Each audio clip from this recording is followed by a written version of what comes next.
में पूछे।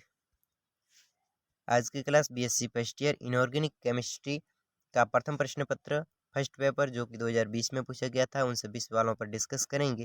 पहला प्रश्न है, बंदी व विपरीत बंदी आणविक कक्षकों में अंतर बताइए। बंदी आणविक कक्षक और विपरीत बंदी आणविक कक्षक। बंदी आणविक कक्षक दो परमाणुीय कक्षकों के योग अतिव्यापन से बनते हैं। बंदी आणविक कक्षक दो परमाणुीय कक्षकों के योग अतिव्यापन से जो कक्षक बनते हैं उसे बंदी आणविक कक्षक कहते हैं। और विपरीत बंदी आणविक कक्षक दो परमाणुीय कक्षकों के अंतर अतिव्यापन से बनते हैं, उसे विपरीत बंदी आणविक कक्षक कहते हैं। बंदी आणविक कक्षकों की ऊर्जा है। बंदी आणविक कक्षकों की ऊर्जा अतिव्यापन में भाग लेने वाले परमाणुीय कक्षकों की ऊर्जा से कम होती है, और विपरीत बंदी आणविक कक्षकों की ऊर्जा है वो अतिव्यापन में भाग लेने वाले परमाणु कक्षकों की ऊर्जा से अधिक होती है। अगला अंतर है, बंदी आणविक कक्षक में इलेक्ट्रॉन घनत्व नाभिक के मध्य अधिकतम होता है। बंदी आणविक कक्षकों में इलेक्ट्रॉन घनत्व वो नाभिकों के मध्य अधिकतम होता है, जो कि दोनों नाभिकों को आपस में बांधे रखकर बंध का स्थायित्व बढ़ा देता है। और विपरीत बंदी आणविक कक्षकों में दोनों नाभिकों के मध्य इलेक्ट्रॉन घनत्व शून्य होता है, अतः समान आवेशित नाभिकों के मध्य प्रतिकर्षण होने से बंध नहीं बन पाता है।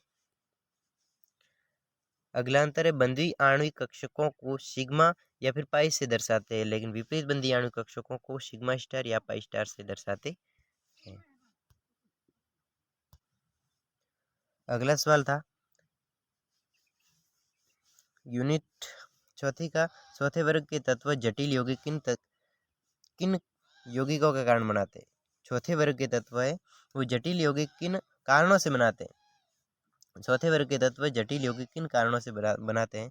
तो चौथे वर्ग के तत्व है वो जटिल यौगिक का निर्माण करते हैं, क्योंकि चौथे वर्ग के तत्व कार्बन है, सिलिकॉन आदि का आकार छोटा होता है। चौथे वर्ग के तत्वों का आकार छोटा होता तथा बहुबंध बनाने की क्षमता पाई जाती है। इन तत्वों में श्रृंखलन का गुण भी पाया जाता है, क्योंकि इसमें परमाणुओं की संयोजकता एक से अधिक होती है। परमाणु की संयोजकता है वो एक से अधिक होती है तथा प्रबल बंध का निर्माण करते हैं। इस वर्ग के तत्व कार्बन तथा सिलिकॉन बहुबंध बनाते हैं, क्योंकि इसमें रिक्त डी कक्षक उपस्थित होते हैं, अतः ये सिग्मा के साथ पाई बंध बनाने की क्षमता रखते हैं।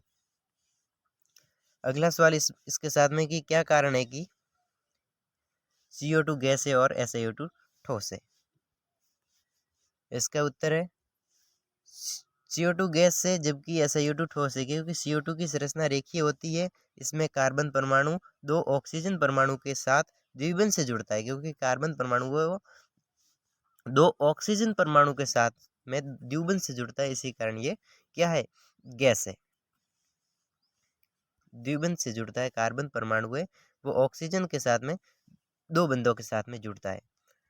और SiO2 की संरचना विशाल होती है, बड़ी संरचना होती है SiO2 की, और तथा हर SI परमाणु से सहसंयोजक बंध द्वारा वो परमाणु से जुड़े रहते हैं। SI परमाणु सहसंयोजक बंध द्वारा वो परमाणु से जुड़े रहते हैं। इसकी संरचना जटिल होती है, किसकी SiO2 की संरचना विशाल होती है, इस कारण जटिल भी होती है। इसी कारण SiO2 ठोस होता है। सिलिकॉन की त्रिविमीय जालक युक्त संरचना होती है, जिसमें सिलिकॉन परमाणु चतुष्फलक के रूप से ऑक्सीजन परमाणु से बंधित रहता है।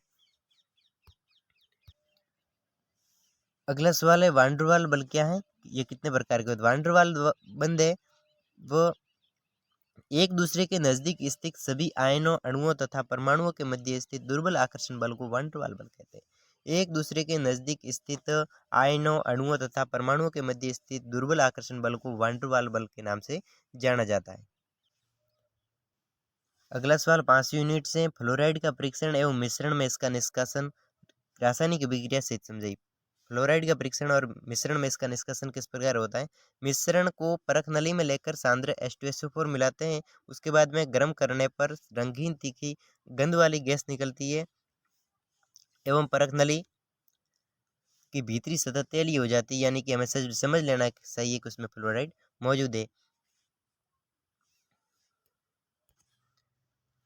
अगला सवाल है, सार धातुओं के तत्वों में निम्न गुणों का आवधिक रुझान, यानी सार धातुओं के गुणों के बारे में लिखना। सार धातु का घनत्व,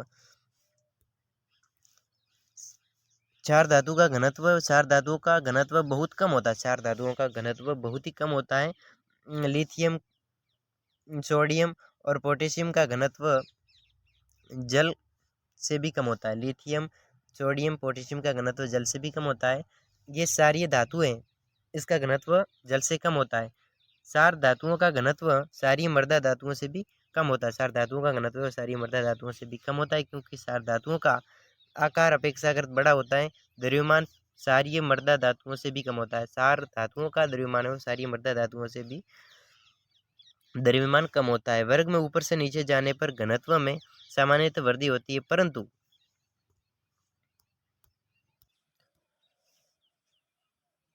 परंतु पोटेशियम का घनत्व Na से सोडियम से कम होता है। पोटेशियम का घनत्व सोडियम से कम होता है, क्योंकि पोटेशियम का परमाणुिक आकार अपेक्षाकृत बड़ा होता है। अपेक्षाकृत आकार बड़ा होने के कारण उसका घनत्व भी कम होगा।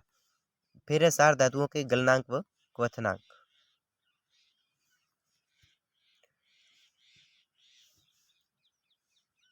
क्षार धातुओं के बड़े परमाणुीय आकार व नाभिकीय आकर्षण बल के कम होने से क्षार धातुओं के बड़े परमाणुीय आकार और क्षार धातुओं के नाभिकीय आकर्षण बल कम होने से धात्विक क्रिस्टल में परमाणुओं के मध्य दुर्बल आकर्षण बल लगता है।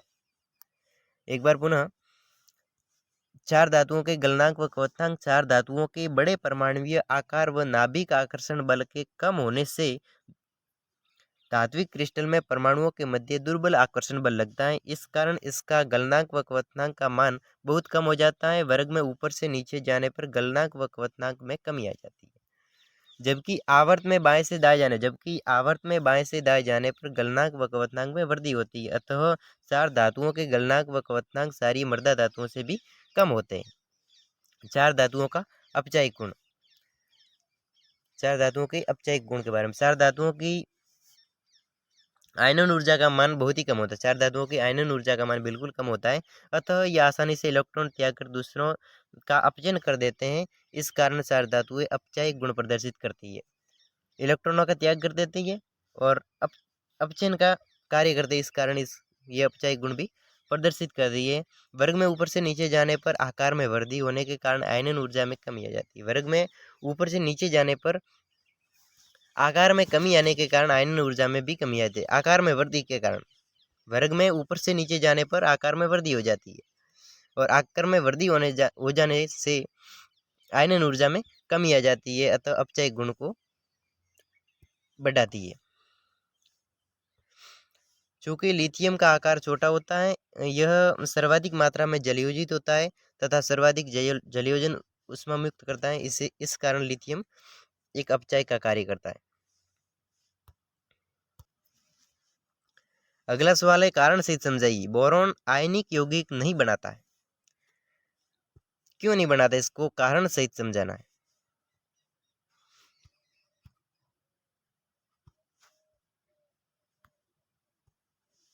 बोरॉन का आकार छोटा होता है तथा इसकी आयनन ऊर्जा अधिक होती है। बोरॉन परमाणु बोरॉन है वो आयनिक यौगिक नहीं बनाता है, इसका कारण बताइए। बोरॉन का आकार छोटा होता है तथा इसकी आयनन ऊर्जा अधिक होती है। आकार छोटा होता है तथा इसकी आयनन ऊर्जा अधिक होती है, अतः यह परमाणु आसानी से इलेक्ट्रॉन त्याग कर धनायन बना सकता है। इसके छोटे आकार के कारण इसकी ध्रुवण क्षमता अधिक हो जाती है, अतः इसमें पड़ोसी परमाणु के इलेक्ट्रॉन आकर्षित करने की क्षमता अधिक हो जाती है। इसी कारण बोरॉन आयन यौगिक न बनाकर सहसंयोजी यौगिक बनाता है। बोरॉन है वो आयनिक यौगिक न बनाकर सहसंयोजी यौगिक बना लेता है।